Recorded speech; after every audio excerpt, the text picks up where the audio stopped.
के current affairs के session में हम लोग हाल ही में हुए विधानसभा चुनाव 2023 के बारे में चर्चा करेंगे, जिसमें उत्तर पूर्व भारत के 3 राज्यों में चुनाव हुए।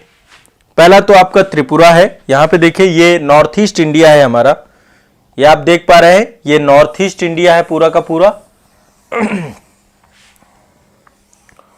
ये नॉर्थ ईस्ट इंडिया है। पहला ये अरुणाचल प्रदेश है, ये नागालैंड है, ये मणिपुर है, ये मिजोरम है, ये त्रिपुरा है, ये मेघालय है, ये असम है। और यहां पे सिक्किम भी है, मतलब सिक्किम भी आता है आपका 7+1 में आता है ये, ठीक है, 7 सिस्टर्स बोलते हैं ना। तो अभी हाल ही में मेघालय में देखिए, मेघालय आपका नीचे तो मिजोरम है, ये है मेघालय, ठीक है, ये आपका मेघालय है। यहाँ पे नीचे सबसे नीचे मिजोरम है आपका, ठीक है। और यहाँ पे नागालैंड है, नागालैंड नहीं माफ करिएगा, सॉरी, ये मेघालय है आपका, ये मेघालय है, ये तो मणिपुर है आपका, हाँ ये मणिपुर है, मणिपुर पहाड़ियां है ना यहाँ पे, ये मणिपुर है, म्यांमार के साथ सीमा साझा करता है। मेघालय में गारो खासी जयंतियां, ये आपकी पहाड़ियां हैं, ठीक है। हाँ यहाँ पे देख लेते हैं, ये है आपका, यहाँ पे मेघालय है भारत में, ये वाला है हिस्सा, ये आपका त्रिपुरा है, और यहाँ पे ये मिजोरम है, ऊपर मणिपुर है, यहाँ पे नागालैंड है, और ऊपर अरुणाचल प्रदेश है। इन 3 राज्यों में अभी चुनाव हुए थे। चुनाव को लेकर के कुछ जानकारी हम यहाँ पे डिस्कस कर लेते हैं। देखिए, मतदान की तिथि तो आपकी 27 फरवरी की थी, और 27 फरवरी को मतदान हुआ था मेघालय और नागालैंड में, और त्रिपुरा में हुआ था 16 फरवरी को। कब हुआ था? 16 फरवरी को हुआ था, ध्यान रखना है। और इसकी चुनाव परिणाम आपका 2 मार्च को आया था, इसका चुनाव परिणाम। तो अभी हाल ही में हुए चुनाव है, इनसे प्रश्न आ सकता है, पूछा जा सकता है। सबसे पहली चीज, एक चीज सीख लीजिए, इनमें सीटें कितनी कितनी है। मेघालय में 60, नागालैंड में 60 और त्रिपुरा में 60 सीटों से कई बार क्वेश्चन पूछ देता है। तो तीनों में पहली बात 60 सीटें हैं। कितनी सीटें हैं? 60 सदस्यीय सीटें हैं ये, ठीक है। मेघालय में, त्रिपुरा में और नागालैंड में 60 सदस्यीय सीटें हैं। अब एक एक करके इसको समझने का प्रयास करते हैं। त्रिपुरा की 60 सीटों के लिए मतदान जो है आपका 16 फरवरी को हुआ था, और जो है इसमें सबसे बड़ा पार्टी जो बन के निकली वो निकली भाजपा जो है, और एक पार्टी वहीं पर है, Indian people's front of Tripura, ठीक है, IPFT, ठीक है। ये इन दोनों ने भाजपा की लगभग 32 सीटें थी, ठीक है, और भाजपा की 32 के साथ साथ जो है IPFT की 1 सीट के साथ 33 सीटों के साथ इन्होंने क्या किया? सरकार बनाया। तो बहुमत में इसमें भाजपा रही। कौन रहा बहुमत में? भाजपा। तो यहां पर भी भाजपा की सरकार है, ठीक है। यहां पे क्या है? भाजपा की सरकार। त्रिपुरा में भाजपा जीती है, भारतीय जनता पार्टी, ठीक है। और त्रिपुरा के बारे में पता है कि त्रिपुरा बांग्लादेश से 3 तरफ से आपका घिरा हुआ है। क्या है? 3 तरफ से घिरा हुआ है, ध्यान रखना है, ठीक है, क्लियर। आगे चलते हैं। नेक्स्ट है आपका अगला चुनाव हुआ है। देखो, अब बस इतना ही जानते हैं, बाकी की पार्टियों का क्या जानेंगे। बहुत सारी और पार्टी हैं, जैसे माकपा है, 11 सीटें उसे मिली है, कांग्रेस को 3 सीटें मिली हैं। एक और वहां पे पार्टी है जिसका नाम है ट्रिपा मोथा पार्टी। ट्रिपा मोठा पार्टी को 13 सीटें मिली हैं, लेकिन आपको पता होगा कि ट्रिपा मोठा पार्टी जो वहां पर है, उस पार्टी के द्वारा काफी लंबे समय से एक ट्रिपा लैंड की मांग की जा रही है त्रिपुरा में। ट्रिपा लैंड, एक अलग पृथक ट्रिपा लैंड बनाने की। तो आपको पता है कि भारत के विभिन्न राज्यों में बहुत सारी पृथकतावादी डिमांड्स लगातार चलती रहती हैं। तो ट्रिपा मोठा पार्टी जो है उसको भी काफी अच्छी खासी 13 सीटें मिली हैं, ठीक है। तो इसके बारे में जो है अभी यहां पे जो है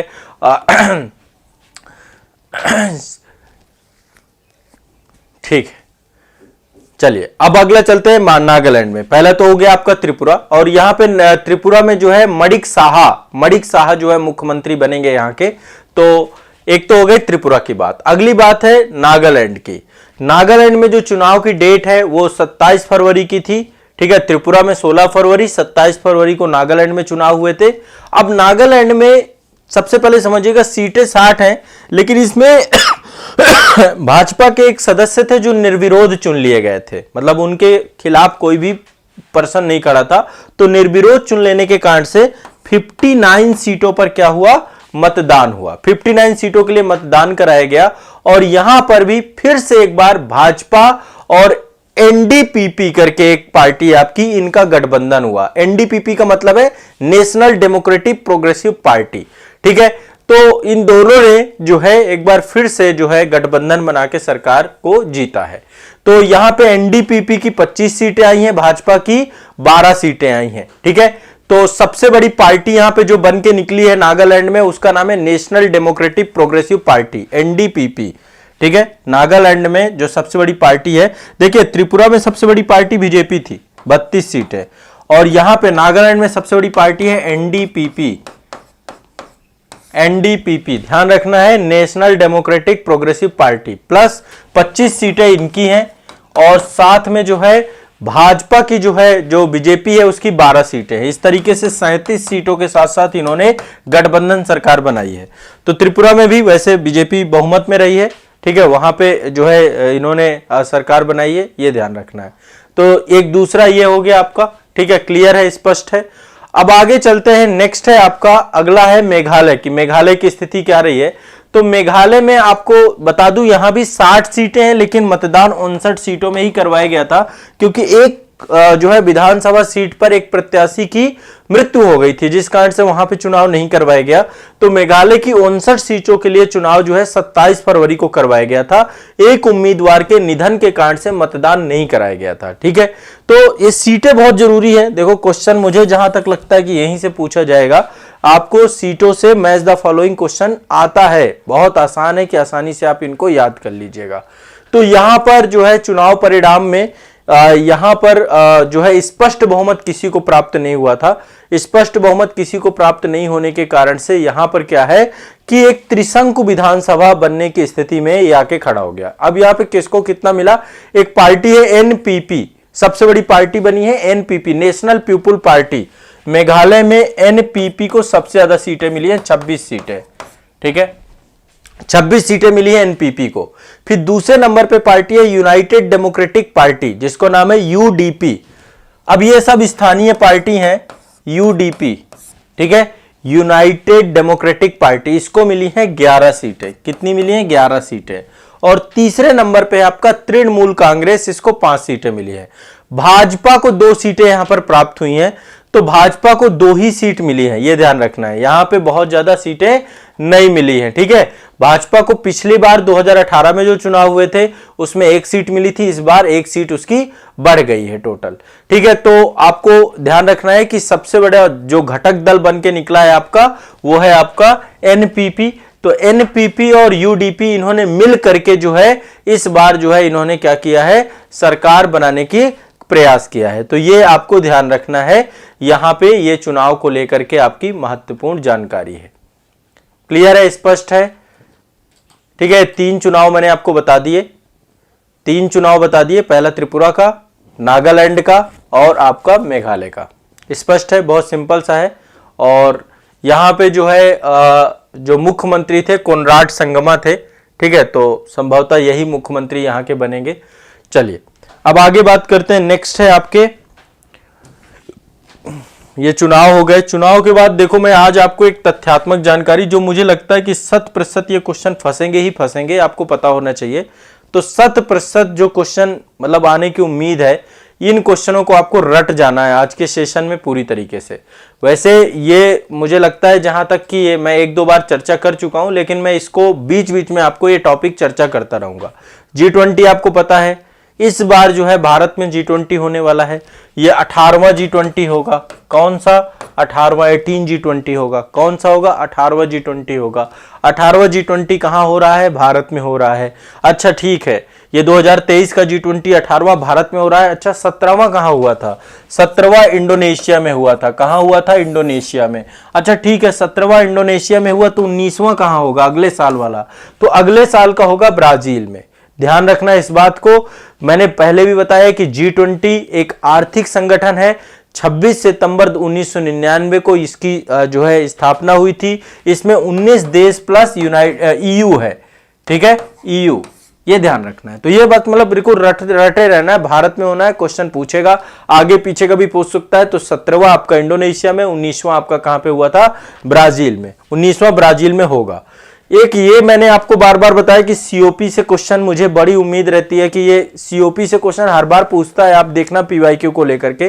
तो सीओपी 27 तो मिस्र में हुआ था।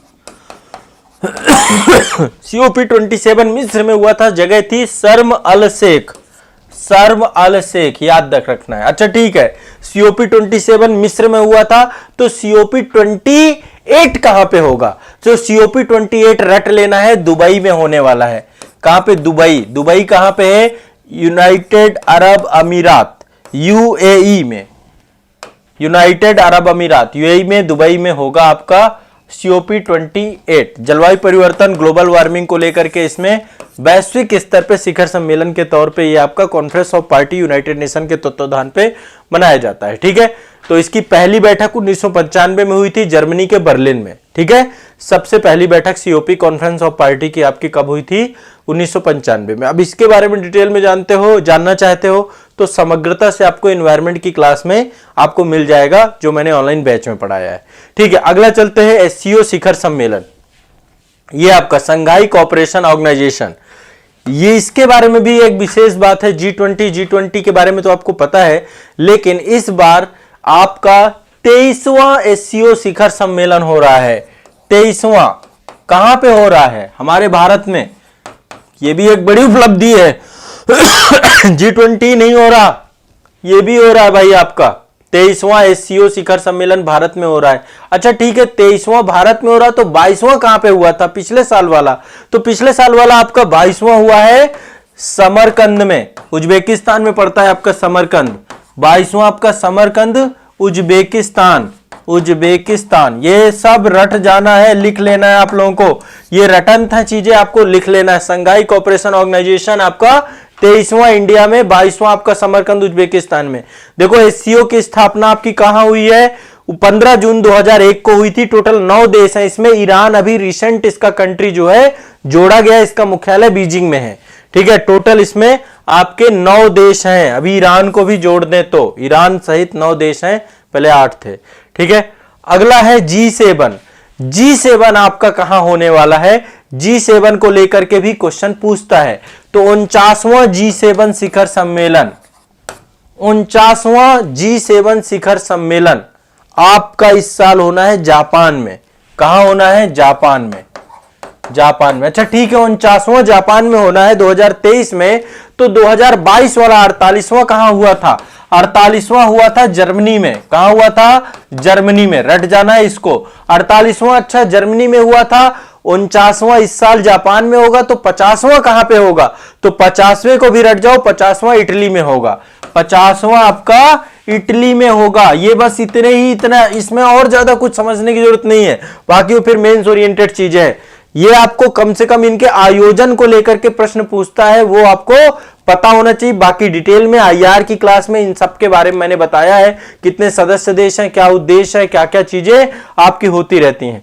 ठीक है, बाकी इनके बारे में जब सम्मेलन होगा उसमें कुछ विशेषताएं होंगी, वो मैं चर्चा कर दूंगा, लेकिन आपको इतना रट जाना है। इसके बाद एक आसियान है आपका संस्था। ये देखिए आसियान में 10 कंट्री हैं आपकी, अभी 11वां कंट्री तिमोर लेस्ते भी इसके साथ जुड़ेगा, लेकिन अभी 10 कंट्री हैं आसियान में, जो भारत के पड़ोसी देशों में से एक विस्तारित पड़ोस में भी आता है आपका, भारत का पड़ोस है ये। तो ये आपका जो है इसमें आसियान सम्मेलन 42वां और 43वां, ठीक है, ये एक साथ ही होगा आपका 42वां और 43वां आसियान शिखर सम्मेलन 2023। कहां होने वाला है? इंडोनेशिया में। कहां होगा आपका? इंडोनेशिया में। ये आपके इंडोनेशियाई द्वीप हैं सारे के सारे, ये देखिए पूरा इंडोनेशिया है। इंडोनेशिया बहुत बड़ा है, ये पूरा इंडोनेशिया है, बड़ा फैले हुए हैं द्वीप यहाँ पे। ठीक है, तो ये ध्यान रखिएगा, 42वां और 43वां आसियान शिखर सम्मेलन 2023 इंडोनेशिया।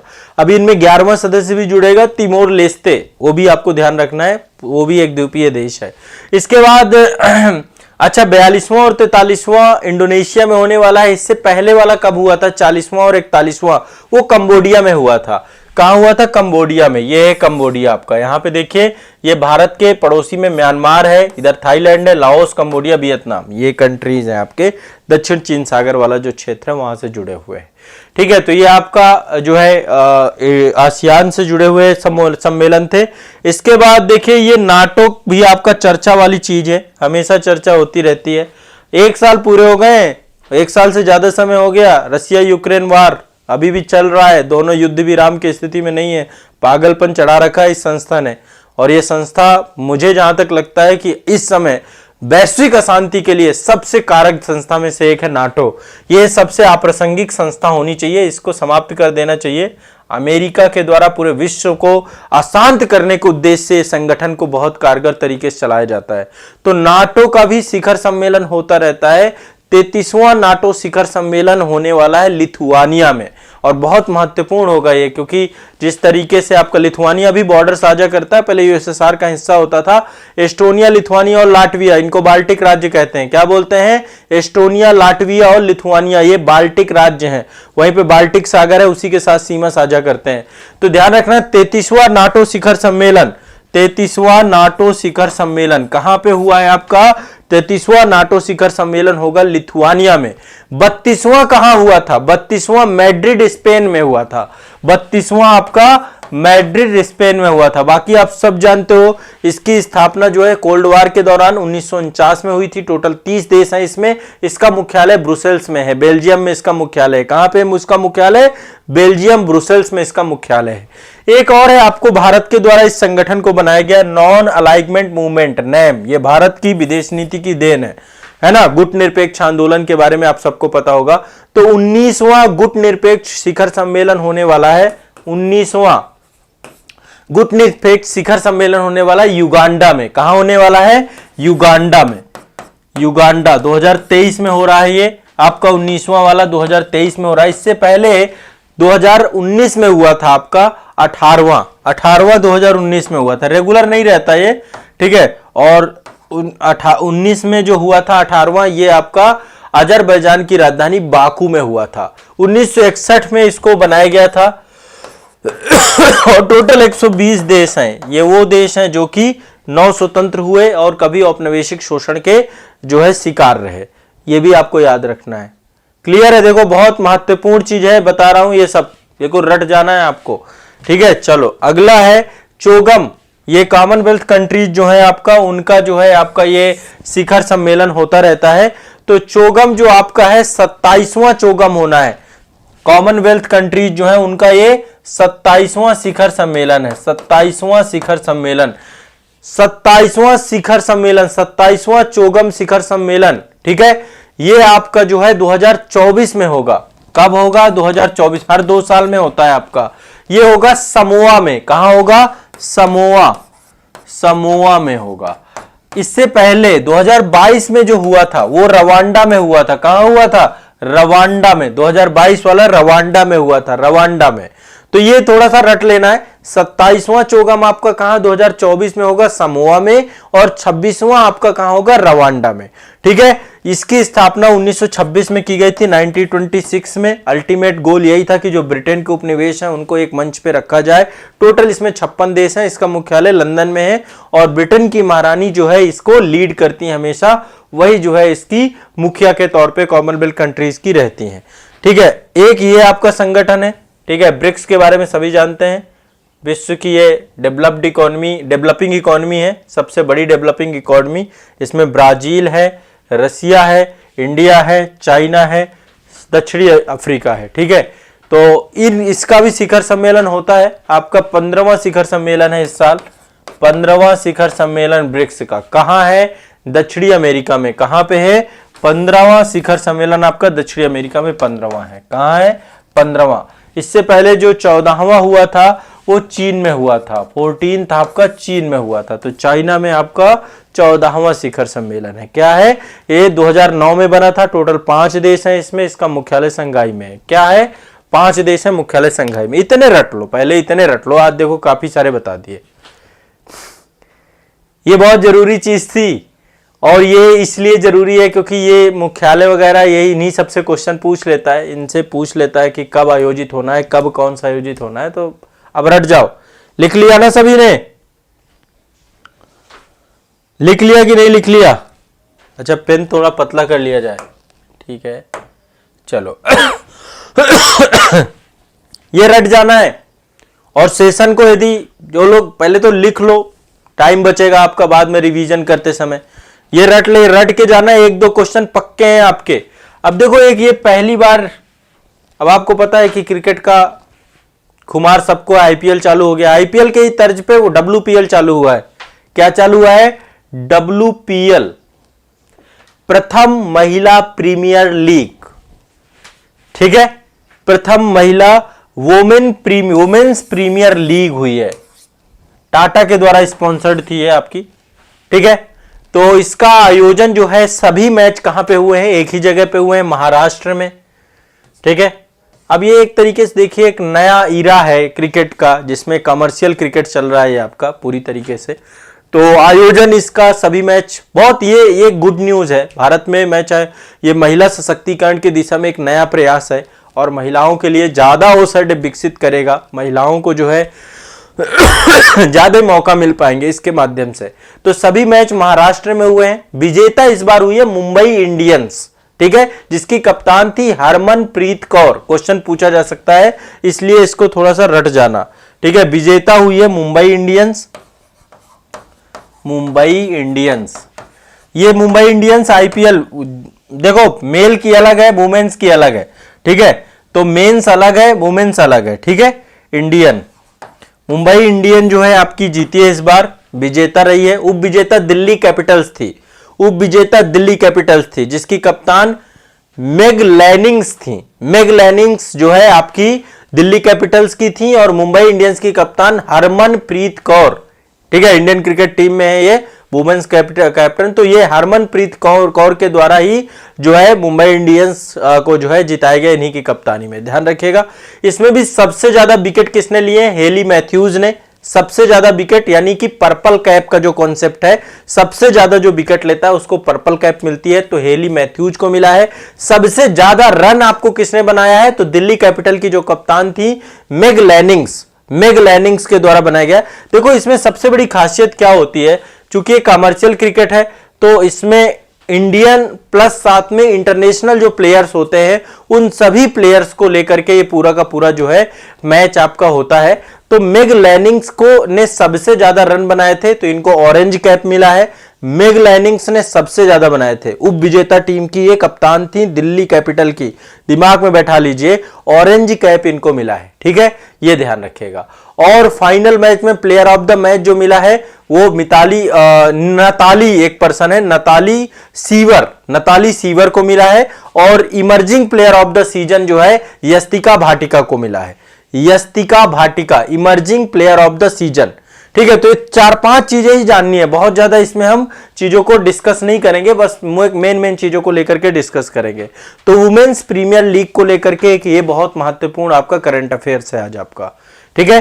ये क्वेश्चन मुझे जहां तक लगता है कि उम्मीद है, क्योंकि पहला हुआ है आपका, पहला महिला प्रीमियम लीग है, पहला महिला प्रीमियर लीग है, डब्ल्यूपीएल 2023 में आयोजित हुआ है। सभी मैच महाराष्ट्र में हुए हैं।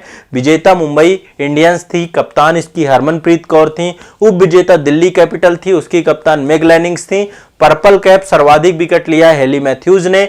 ऑरेंज कैप सर्वाधिक रन बनाने वाली मेग लैनिंग्स थी। Emerging player of the season Yastika Bhatika को मिला है, यस्तिका भाटिया को मिला है। फाइनल मैच में प्लेयर ऑफ द मैच जो मिला है नताली सीवर को मिला है, नताली सीवर ब्रंट इनको मिला है, ठीक है। ये आपको ध्यान रखना है, क्लियर है, स्पष्ट है, बहुत सिंपल सी बात है। एक और ये जो है गुड न्यूज है भारत के लिए, पहला अंडर 19 महिला क्रिकेट विश्व कप हुआ था 2023 में ही, इससे भी क्वेश्चन बनेगा। ICC under 19 women's T20 world cup south Africa में हुआ है। कहां आयोजन हुआ है? साउथ अफ्रीका में। इससे भी क्वेश्चन बनेगा आपका, ठीक है। पहला अंडर 19 महिला क्रिकेट विश्व कप 2023, ठीक है, कहां हुआ है आपका? साउथ अफ्रीका में हुआ है। कहां पे हुआ है? साउथ अफ्रीका में आयोजन हुआ है, साउथ अफ्रीका में। इसकी विजेता टीम रही है भारत। भारत जीता है पूरा मैच। कौन जीता है? भारत। कौन जीता है? भारत। उप विजेता कौन रही है? इंग्लैंड। इंग्लैंड। उप विजेता है इंग्लैंड, भारत जो है विजेता है। ठीक है, प्लेयर ऑफ द टूर्नामेंट मिला है ग्रेस इक्रीवेंस को, ग्रेस इक्रीवेंस इनको मिला है। और फाइनल प्लेयर में player of the match Tita Sadhu को मिला है, तीता साधु। और भारतीय टीम की कप्तान थी शेफाली वर्मा। ठीक है, भारतीय टीम की कप्तान थी शेफाली वर्मा, शेफाली वर्मा, शेफाली वर्मा। भारतीय टीम की कप्तान थी शेफाली वर्मा। फाइनल में प्लेयर ऑफ द मैच मिला है तीता साधु। किसको मिला है? तीता साधु, तीता साधु, तीता साधु को मिला है, ध्यान रखिएगा। Player of the match Tita Sadhu को, player of the tournament Grace Ekrivens को। ठीक है, विजेता भारत है, उपविजेता इंग्लैंड है। आयोजन दक्षिण अफ्रीका में हुआ था। बताए कोई दिक्कत हो तो। इतना करंट में आपको आज के लिए इतना ही रखा जाए, नहीं तो बहुत ज्यादा हो जाएगा। हाँ, ये देखिए, ये WPL 2023 के लिए है, पहला संस्करण 2023 में। आयोजन आपका ICC है, BCCI और भारतीय क्रिकेट कंट्रोल बोर्ड आपने इसने BCCI ने आयोजन किया था। 4 मार्च 2023 से लेकर 26 मार्च 2023 तक जो है पूरा का पूरा ये आयोजन हुआ था। टोटल 22 मैच हुए हैं, कुल 5 टीम्स थी इसमें। ठीक है, और 5 टीम में से जीतने वाली विजेता मुंबई इंडियंस, उप विजेता दिल्ली कैपिटल। पुरस्कार राशि 6 करोड़ रुपया था इसमें, और उप विजेता को 3 करोड़ मिले हैं, 6 करोड़ आपको विजेता को मिले हैं। ऑरेंज कैप जो है आपको मेग लैंडिंग्स को मिले हैं, 345 रन बनाए हैं। पर्पल कैप हैली मैथ्यूज को मिले हैं, 16 विकेट लिया इन्होंने। प्लेयर ऑफ द मैच जो है आपका नेट साइबर ब्रंट को फाइनल मैच में मिला है, मुंबई इंडियंस की थी ये। और power striker of the match Radha Yadav को मिला है, power striker of the match Radha Yadav को फाइनल मैच में दिल्ली कैपिटल्स से थी ये। ठीक है, और बाकी ये catch of the season Harmanpreet Kaur Mumbai Indians, most valuable player आपकी हैली मैथ्यूज मुंबई इंडियंस। ठीक है, और इमर्जिंग प्लेयर आपकी यस्तिका भाटिका मुंबई इंडियंस। ठीक है, और इसमें जो है पावर स्ट्राइकर पुरस्कार सोफी डिवाइन को 13 छक्के RBC से जुड़ी हुई थी। ठीक है, तो ये ध्यान रखना है। और ये मुंबई इंडियंस आपका, ये टीम्स थी आपकी total, Mumbai Indians, royal Challengers of Bangalore, Delhi capital, Gujarat giants, UP barrier, ऐसे 5 टीमें थी टोटल। तो ये आपका उससे जुड़ी हुई जानकारी है। तो आज के लिए इतना ही रखते हैं, अब इतना काफी चीजें एक्सेस हो गई हैं करंट अफेयर्स में। कल जो है मैं आपको ये देखिए चीता, कल चीता के बारे में बताऊंगा। आज वैसे मैं सोचा था कि आज ही पढ़ा दूंगा, बट अब आज नहीं, कल पढ़ाऊंगा। ठीक है, आज मुझे लगता है कि काफी मैंने फैक्ट आपको दे दिए। ठीक है, तो मैं बस इतना ही खिला रहा हूं आपको जितना आपका पेट, ऐसा ना रहे कि बहुत ज्यादा दिक्कत हो जाए आपको। तो पर्याप्त है, इतना पर्याप्त नहीं है? बताइए, कहो कि और पढ़ना है? आज के लिए इतना ही रखते हैं। बाकी अभी देखो पिछले जो क्लासेस हुई हैं उनको रिवाइज करो, इसके जितने फैक्ट हैं इनको भी याद कर लो। जितना बता रहा हूं बस इतने से ही कुछ ना कुछ फंस जाएगा आपका, इतना गारंटेड है। करंट अफेयर्स इसी क्लास से आएगा, ये भी बता दे रहा हूं, यहीं से आपका सब क्लास से निकल जाएगा। अभी देखते जाओ, एग्जाम से पहले पहले सब कवर करा दूंगा, पूरा 1.5 साल का करंट अफेयर्स पढ़ा दूंगा आपका। बस इसको कर लो आप, ये सबसे बड़ा मुद्दा है। ठीक है, तो आज के लिए इतना ही रखेंगे, बाकी कल के सेशन में करेंगे। पिछला पूरा रिवाइज करो, रिवीजन को सबसे बड़ी की मानो, रिवीजन मस्ट है, रिवीजन करना ही करना है आपको, रिवीजन से भागना नहीं है, ध्यान रखना इस बात को।